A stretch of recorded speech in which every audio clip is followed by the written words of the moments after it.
Bharat Pakistan match মানেই বিনোদন, আর সেই বিনোদনেরই একটা অংশ হিসেবে ভারতীয় ফ্যানরা হরিশ রাউফকে ওনার অকাত দেখিয়ে দিল। আজ্ঞে হ্যাঁ, ভারত বনাম পাকিস্তান ম্যাচের উত্তেজনা যেখানে চরমে, সেখানে হরিশ রাউফ, অভিষেক শর্মা এবং শুভমন গিলের সঙ্গে বিনা কারণে বাকযুদ্ধ শুরু করে সবচেয়ে বড় ভুল করে ফেলেছিলেন। কিন্তু অভিষেক শর্মা এবং গিলও পিছিয়ে আসার মানুষ নন। মাঠেই তারা দুর্দান্ত ব্যাটিংয়ের মাধ্যমে হরিশকে একেবারে যোগ্য জবাব দিয়ে দিলেন।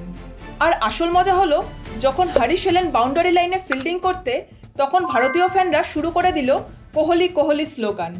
হরিশ রাউফ সঙ্গে সঙ্গেই বুঝে গেলেন যে তিনি ভুল টিমের সঙ্গে পাঙ্গা নিয়ে ফেলেছেন। সেলফ ডিফেন্স করতে গিয়ে তখন তিনি ভারতীয় সমর্থকদের ভাবাবেগে আঘাত করে তাদের উদ্দেশ্যে ভুলভাল ইঙ্গিত করতে শুরু করেন। হরিশের ভাগ্য ভালো যে মাঠে বিরাট কোহলি ছিলেন না, নাহলে 2022 সালে টি-20 ওয়ার্ল্ড কাপের সময় যেমন বিরাট পরপর 6 মেরে হরিশকে নাজেহাল করে দিয়েছিলেন, এবারেও যদি তিনি মাঠে থাকতেন তাহলে এমন শিক্ষা দিতেন যেটা হরিশ রাউফ সারা জীবনেও ভুলতে পারতেন না।